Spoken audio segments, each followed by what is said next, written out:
y vamos a buscar allí en nuestras Biblias, en el capítulo 2 de Marcos, a partir del versículo 18. Marcos 2, capítulo 2, versículo 18, y vamos a estar leyendo hasta el versículo 22.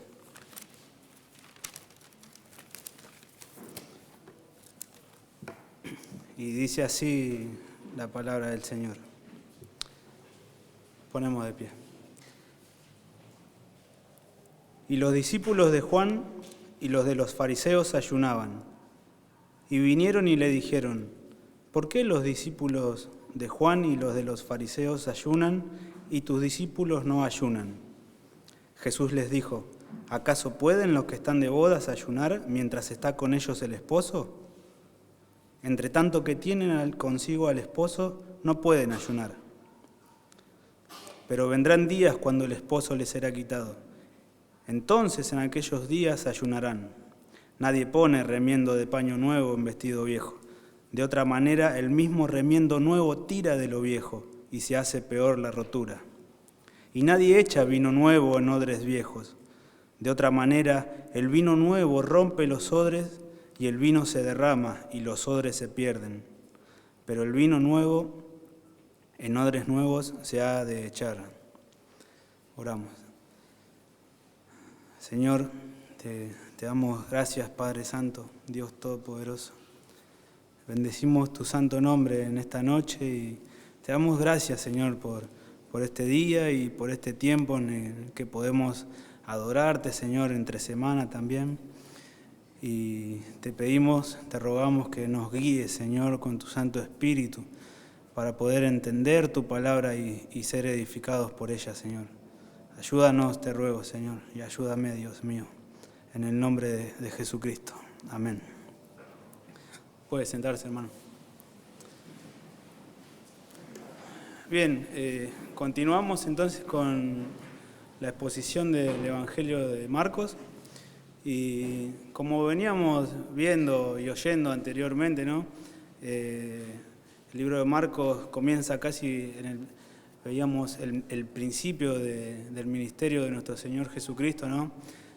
Quien demostraba su autoridad por medio de sus enseñanzas y por medio de los milagros que él hacía.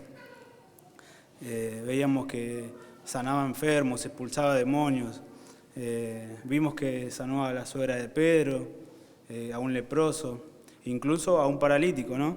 Que no solo lo había sanado físicamente, sino que también nuestro Señor Jesucristo mostró quién Él era, ¿no? Y la autoridad que tenía aún para perdonarle los pecados a este paralítico. Y de manera que todos se asombraban, ¿no? Pero aún así, a pesar de sus enseñanzas y de los milagros que él hacía, estaban estas personas, ¿no? Los fariseos, que lo rechazaban, ¿no? Y veíamos en los pasajes anteriores de Marcos, ¿no? El comienzo de esta confrontación, ¿no? entre nuestro Señor Jesucristo y los fariseos, ¿no? quienes rechazaban al Cristo, ¿no? Rechazaban a Jesús. Decían: ¿por qué habla este así? Blasfemias dice, ¿no? Y luego cuando Jesús llama a este publicano que veíamos la semana pasada, a Leví, que es Mateo, quien escribe el Evangelio de Mateo, luego de ser llamado Leví por nuestro Señor Jesucristo, este Leví hace una cena en su casa en honor a nuestro Señor Jesucristo, ¿no? Y allí estaban Jesús, sus discípulos, fariseos, los discípulos de Juan y muchos otros que habían estado ahí, ¿no? Y aquí, acá vemos que Jesús no hace ningún tipo de milagro, pero el solo hecho de que Jesús se sentara a comer con esta clase de personas, ¿no? Con los publicanos y los pecadores, veíamos la semana pasada que estas personas eran desagradables, repugnantes, ¿no? para estos religiosos de la época, ¿no? Quienes se creían superiores espiritual y moralmente hablando también, ¿no? Que los demás. Pero vemos a lo largo de los evangelios a nuestro Señor Jesucristo desenmascarando la hipocresía de estos religiosos, ¿no? En el versículo anterior, en el versículo 17, Jesús les deja claro que Él no había venido a llamar a justos, o por lo menos a aquellos que se creían justos, ¿no? Sino que había venido a llamar a pecadores al arrepentimiento. Y este es el contexto de nuestro pasaje, ¿no? Estando aún allí Jesús en la casa de Leví con sus discípulos, ¿no? Y vamos a ver la pregunta que le hacen acerca del ayuno y la respuesta de nuestro Señor Jesucristo a la religiosidad de estas personas, ¿no? Y comienza nuestro texto en el versículo 18 diciendo: y los discípulos de Juan y los de los fariseos ayunaban. Estos discípulos de Juan se está refiriendo a Juan el Bautista, ellos eran discípulos de Juan el Bautista. Recordemos que para este entonces Juan el Bautista estaba encarcelado, ¿no? Y de alguna manera ellos estaban también ahí en la cena, en la casa de Leví. Y a pesar de que ellos habían oído del mismo Juan el Bautista acerca de Jesús, que él era el Cristo, aún no habían pasado su obediencia, ¿no?, a Jesús, sino más bien que vemos en los versículos que nos tocaron que ellos aún estaban practicando las tradiciones de los fariseos, ¿no? Lo vemos en la pregunta. Dice: ¿por qué los discípulos de Juan y los de los fariseos ayunan y tus discípulos no ayunan? Y vemos una vez más aquí el rechazo de estas personas, ¿no? Quien en esta oportunidad, como dije antes, no hace ningún tipo de milagro nuestro Señor Jesucristo, pero el solo hecho de que un maestro se sentara a la mesa a compartir una comida con esta clase de personas que eran pecadores, ¿no?, con los recaudadores de impuestos, el solo hecho de que Jesús y sus discípulos estuvieran allí era causa de enojo para estos los discípulos de Juan y los fariseos. En los versículos anteriores, ¿no?, como dije, veíamos cómo ellos no podían entender que Jesús estuviera compartiendo con esta clase de personas, ¿no? No lo podían entender, pues ellos mismos se autojustificaban delante de Dios y delante de los hombres por medio de obras y rituales que ellos practicaban, ¿no? Como lo era el ayuno. Los judíos ortodoxos ayunan 2 veces por semana, ¿no? Y esto era una muestra pública, porque lo hacían público, ellos ayunaban, pero lo hacían saber a todas las personas, ¿no? Era una muestra pública de su espiritualidad, ¿no?, por así decirlo. Y como dije, ellos ayunaban 2 veces por semana, aunque el Antiguo Testamento solo habla de un ayuno, y era un ayuno una vez al año, dice, en el día de la expiación, ¿no? Esto lo podemos ver allí en Levítico 16:29.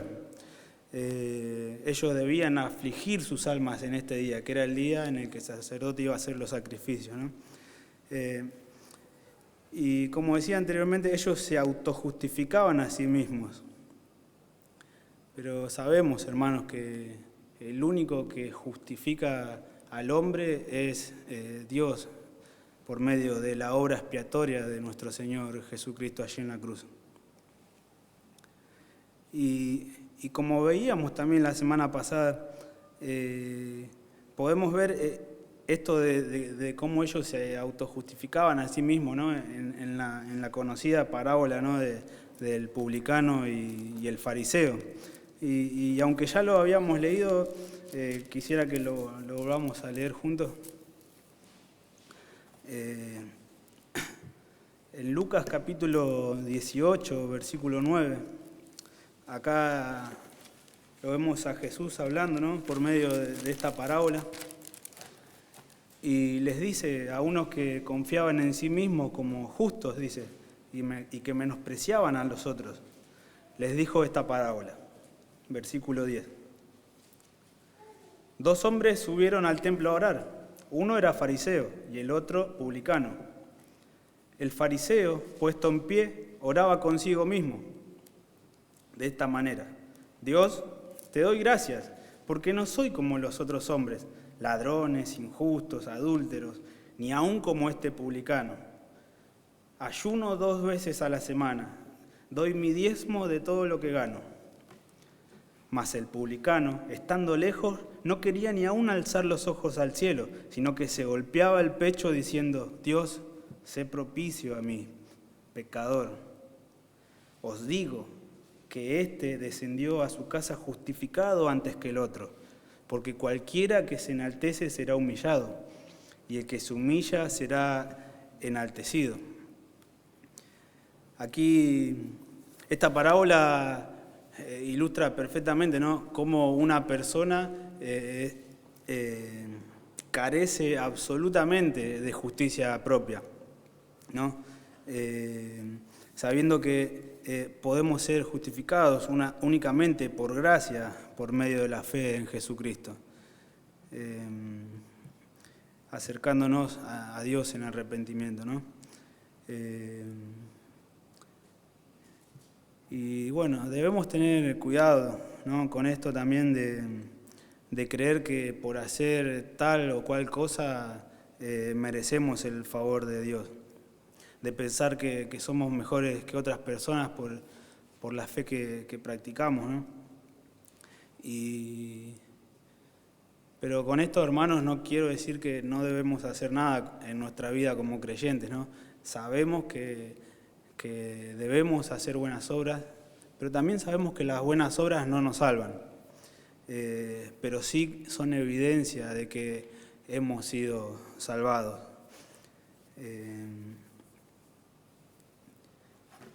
Y esto es por la gracia de Dios, no por las buenas obras que nosotros hagamos. Los discípulos de Juan y los discípulos de los fariseos ayunaban, y esto era una buena obra. Esto era una buena obra, pero lo hacían con la motivación equivocada. Jesús les decía a sus discípulos en el Sermón del Monte que ellos, cuando ayunen, que no sean como los hipócritas, que solo lo hacían para ser vistos por los hombres, ¿no? El ayuno, hermanos, debe movernos a oración, a la oración, para depender de Dios en oración. Este es el propósito. No creyendo que podemos utilizar esto como un medio de autojustificación personal. Isaías, Dios, Jehová, hablando por medio del profeta Isaías, nos habla claramente, ¿no?, acerca del ayuno, el ayuno que desagradaba a Dios y el ayuno que agrada a Dios, ¿no? Y allí en el capítulo 58 de Isaías, en el versículo 9, luego de que Jehová hablara por medio de Isaías, luego de decirles: este ayuno, ustedes están ayunando de esta manera, esto no me agrada. Luego de decirles cómo era el ayuno que a Jehová le agradaba, les dice, entonces, en el versículo 9 del capítulo 58, entonces invocarás. Y aquí vemos, ¿no?, cómo esto está relacionado con la oración. Entonces invocarás, dice, y te oirá Jehová. Clamarás y Él te dirá: heme aquí. Entonces Jesús les responde la pregunta, ¿no?, acerca del ayuno, acerca de por qué los discípulos de Juan y los de los fariseos ayunan y tus discípulos no ayunan, ¿no? Y Jesús les responde en el versículo 19 diciéndoles: ¿acaso pueden los que están de bodas ayunar mientras está con ellos el esposo? Entre tanto que tienen consigo al esposo no pueden ayunar. Pero vendrán días cuando el esposo les será quitado, y entonces en aquellos días ayunarán. Acá Jesús para responder utiliza utiliza como respuesta esta ilustración, ¿no? de aquellos que están de bodas, ¿no? Quienes, en ese tiempo eran los que acompañaban al esposo, eran los encargados, ¿no? de la organización de este festejo de bodas, ¿no? Por lo que no era un momento apropiado para ayunar, ya que el ayuno estaba relacionado generalmente con el padecimiento, con el sufrimiento, ¿no? Con algún momento, una situación de dolor. Y aquí no había alguna razón para que ellos ayunaran, ya que había demasiado gozo para los discípulos de Jesús, de que podían disfrutar de que Jesús estaba con ellos, ¿no? Quien se identifica en esta respuesta, ¿no? En esta parábola, como el esposo. Jesús se identifica como el esposo, ¿no? Y esta es una referencia clara, ¿no? de quién era Jesús. Jesús es Dios. Jesús es Dios. En el Antiguo Testamento, Jehová se llama a sí mismo el esposo, el marido, ¿no? Tenía esta relación con el pueblo de Israel, era una relación como la de un esposo y una esposa, ¿no? Y vemos allí en Isaías 54 también, versículo 5, que dice, porque tu marido es tu hacedor. O sea, tu marido, el esposo es el hacedor. Jehová de los ejércitos es su nombre, y tu Redentor, el Santo de Israel, Dios de toda la tierra será llamado. Juan el Bautista también había manifestado, ¿no? Este gozo de estar en presencia del esposo. Podemos ver en Juan, en capítulo 3, en el versículo 29, a Juan el Bautista hablando acerca de Jesucristo, refiriéndose como al esposo, ¿no? Dice, el que tiene a la esposa es el esposo, mas el amigo del esposo que está a su lado le oye y se goza grandemente de la voz del esposo. Así pues, mi gozo está cumplido. Juan el Bautista estaba gozoso de que el esposo estuviera con ellos. Y no había razón alguna también para que Juan el Bautista estuviera ayunando, ya que el esposo estaba con ellos, el esposo era Dios, el esposo es Jesucristo. Por lo tanto, lo que Jesús les está diciendo con esta respuesta acerca del ayuno es que no había razón alguna para que ellos ayunaran, ya que el esposo estaba con ellos. Y continúa en el versículo 20 diciendo, pero vendrán días cuando el esposo les será quitado, entonces en aquellos días ayunarán. El versículo no lo dice, pero este tiempo en el que el esposo les será quitado puede estarse refiriendo, ¿no? a la crucifixión, a la muerte de nuestro Señor Jesucristo. O a la ascensión, cuando es recibido arriba, este tiempo donde le sería quitado a sus discípulos, este tiempo sí sería un tiempo de lamento, de sufrimiento. Entonces en este tiempo sí sería un tiempo apropiado para que ellos ayunaran. Marcos nos deja ver la religiosidad de los fariseos, ¿no? Quienes confiaban en sí mismos como justos, poniendo sus costumbres y sus tradiciones por encima de la palabra de Dios. Y en estos pasajes, ¿no? Vemos sus intentos de juzgar, de condenar en algo, ¿no? De hacer caer a Jesús. En tan pocos versículos de lo que venimos viendo, vemos, ¿no? A estos religiosos diciendo, ¿quién puede perdonar pecados si no solo Dios? ¿Qué es esto que Él come y bebe con publicanos y pecadores? ¿Por qué los discípulos de Juan... los discípulos de los fariseos y los de Juan ayunan y tus discípulos no ayunan? Y más adelante vemos, ¿no? que le dicen, ¿por qué hacen esto en el día de reposo, lo que no les es lícito hacer? Y bueno, y así un sinfín de prohibiciones que ellos le agregaban a su legalismo, ¿no? Poniendo cargas sobre las demás personas que ni ellos mismos podían llevar. Así que debemos tener cuidado, hermanos, en caer en este tipo de religiosidad, ¿no? De pretender que nosotros mismos o quienes nos rodean practiquen ciertas cosas para aparentar que han sido salvos o que hemos sido salvos, poniendo la moralidad por encima del arrepentimiento, ¿no? Debemos arrepentirnos de nuestros pecados, debemos creer en Jesucristo para ser perdonados. Y continúa Jesús su respuesta en el versículo 21, diciéndoles que nadie pone remiendo de paño nuevo en vestido viejo. De otra manera, el mismo remiendo nuevo tira de lo viejo y se hace peor la rotura. Versículo 22. Y nadie echa vino nuevo en odres viejos. De otra manera, el vino nuevo rompe los odres viejos y el vino se derrama y los odres se pierden. Pero el vino nuevo en odres nuevos se ha de echar. Acá Jesús le responde nuevamente con dos parábolas, ¿no?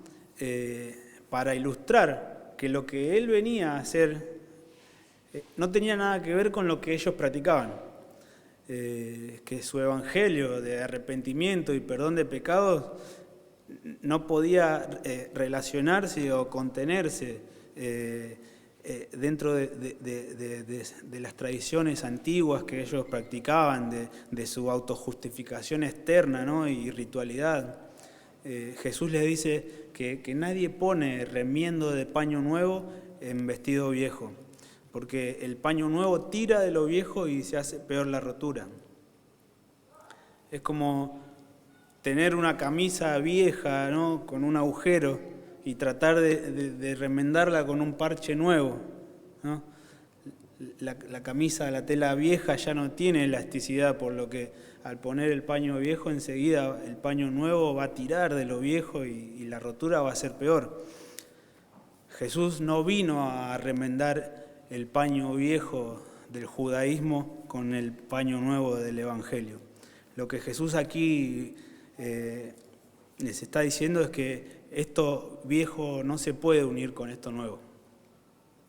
El viejo sistema de religiosidad y rituales no se puede unir con el Evangelio de la gracia. Y utiliza otra ilustración Jesús y les dice en el versículo 22 que nadie echa vino nuevo en odres viejos. De otra manera, el vino nuevo rompe los odres viejos y el vino se derrama y los odres se pierden. Pero el vino nuevo en odres nuevos se ha de echar. De nuevo, la misma idea pero con otra ilustración. Por un lado, la tela nueva no puede unirse con la tela vieja y del mismo modo Jesús le dice que el vino nuevo no puede echarse en un odre viejo. Cuando se preparaba, ¿no? Cuando se hacía el vino, se echaba, ¿no? El vino nuevo en los odres. Estos odres eran una especie de recipientes que estaban hechos de pieles de animales, cosidos por los costados. Y el vino era echado en estos odres de manera que el vino se conservara. Pero si el vino nuevo se echaba en un odre viejo, cuando el vino fermenta por medio de los gases que emana, ¿no? De la fermentación, entonces estos odres viejos no resistían y se rompían, derramando así el vino y echándose a perder también los odres, ¿no? De esta manera Jesús les está diciendo que su evangelio no puede ser contenido en este sistema de religiosidad, ¿no? de ritualidad, de autojustificación por obras, en la que ellos tenían puesta su fe. Y la única manera, hermanos, de ser justificados delante de Dios es por medio de la muerte de nuestro Señor Jesucristo. Es la única ofrenda que Dios aceptó por nuestros pecados, la única manera. Así que algo para que meditemos es que no pensemos que tenemos mérito alguno en nuestra salvación. No nos creamos mejor que los demás. Si hemos creído, si hemos sido salvados, es por la gracia de Dios. Y eso debemos predicar, hermanos. El arrepentimiento, el perdón de pecados, ¿no? Por medio de la fe en nuestro Señor Jesucristo. Que podamos predicar este evangelio de salvación a todos aquellos que están perdidos. Que la salvación es gratuita para los que se arrepienten, para los que ponen su confianza y su fe en la obra redentora de nuestro Señor Jesucristo, allí en la cruz.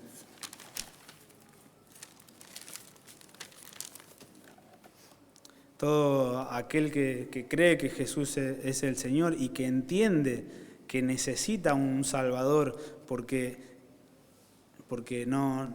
no puede por sus propios medios autojustificarse o presentarse delante de Dios como justo, ¿no? Todo aquel que cree que Jesucristo es el Señor, que murió en una cruz, que resucitó al tercer día de entre los muertos y que ascendió al cielo y que también esperamos su venida, ¿no? Ese será justificado delante de Dios. No necesitamos, hermanos, agregarle nada al Evangelio. Solamente somos salvos por gracia, por medio de la fe. No necesitamos agregarles obras a nuestra salvación. Si usted escucha que es necesario creer en Jesucristo, pero que además tiene que hacer otra cosa para ser salvo, hermanos, esto no es así. La Biblia es clara en cuanto a la salvación. La gloria es solo de Dios, solo a Él la gloria, ¿no? Así que, hermanos, que podamos tener esta confianza, ¿no? Y predicar esto, predicar el Evangelio de arrepentimiento, de perdón de pecados, que somos salvos por la gracia de Dios. Así que, bueno, hasta aquí, hermanos, la palabra de Dios. Amén.